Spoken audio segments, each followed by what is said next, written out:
So, you've got a 401k. Now what?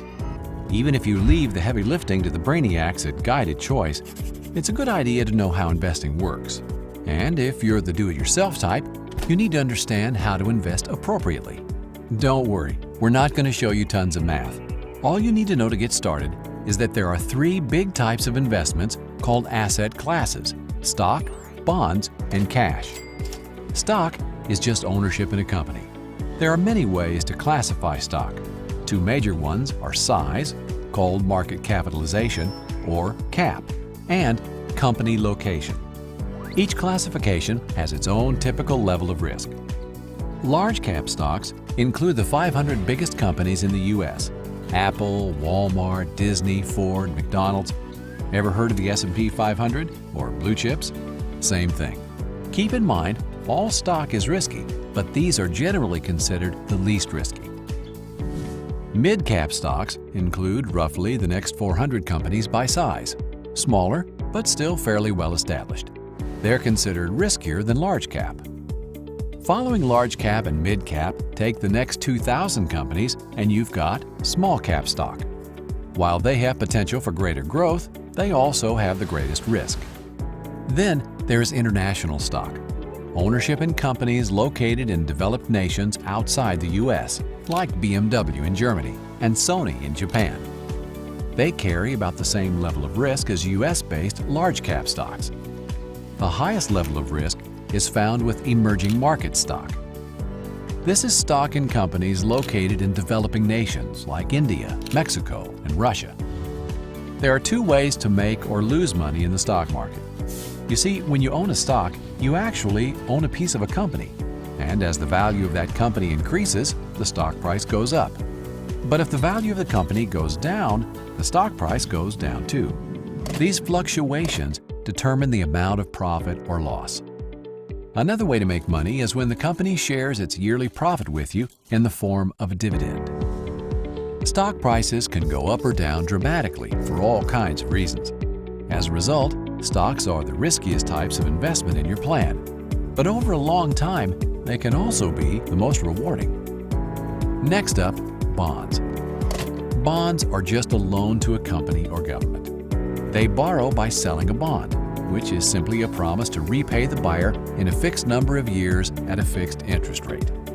When you hear about the U.S. government borrowing money, have you ever wondered who they borrow from? Chances are, it's you, through the investments you make in bonds. If interest rates go down after you buy a bond, its value goes up. If interest rates go up, then your bond value will go down.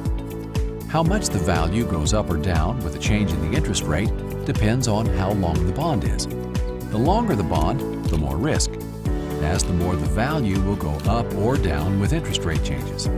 However, in general, bonds are less risky than stocks. Cash is, well, cash. In a 401k, it's usually available as a money market or stable value fund. Unlike other assets, there's little risk that your money will lose value. But that doesn't mean there's no risk at all. If you hold too much cash, you are at risk that inflation will leave your money worth less compared to everything else. For example, in 1950, a nickel would buy you a Coke. But if you saved that nickel until today, you wouldn't have enough to buy that same Coke. Cash loses value over time. Most people with 401k plans invest in mutual funds.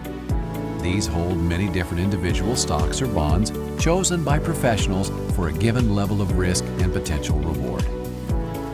So, how do you choose the right mix for your specific needs? You may be surprised to hear that according to the majority of corporate pension plans in the world, there really is a single best way. It's called modern portfolio theory. The details are a lot of math, but understanding what's behind all the numbers is remarkably simple. In fact, you've probably already heard of it. Don't put all your eggs in one basket. You balance risk and reward by holding lots of different types of investments. The technical term is diversification, and it's the name of the game in investing. So how do you do it right? Most of us understand that if we take more risk, we expect more return. Let's look at the math. The line shows us that for any given level of risk, we can expect a certain rate of return. More risk, more return. The challenge, as you may be aware, is that markets don't move in a straight line. They go up and down. The goal is to buy low and sell high. When one investment type is down, you want to buy. At the same time, you want to sell an investment that is high. In the long run, they all tend to move up, just at different rates based on risk. Remember, this is your retirement savings, so to invest well, you need to diversify. The goal of diversification is what modern portfolio theory is all about, getting an optimal rate of return for the risk in the long run. To do that, you want to invest on what is known as the efficient frontier. The details of drawing the curve are just a lot of math. You could spend the spare hours of your days creating the efficient frontier on a very large spreadsheet, or you can let experts do it for you. In fact, the answers are already right where you want them, online, and probably already in your 401k plan. Guided Choice can give you personalized advice recommending a specific mix of stocks, bonds, and cash to reach your retirement income goal. You can even use it to try different strategies and project the results. Whether you take the investment recommendation from our brainiacs or choose to do it yourself, hopefully now you're a little more confident about how retirement investing works. Just remember, if you do it yourself, you need to rebalance your account at least annually to stay on the efficient frontier.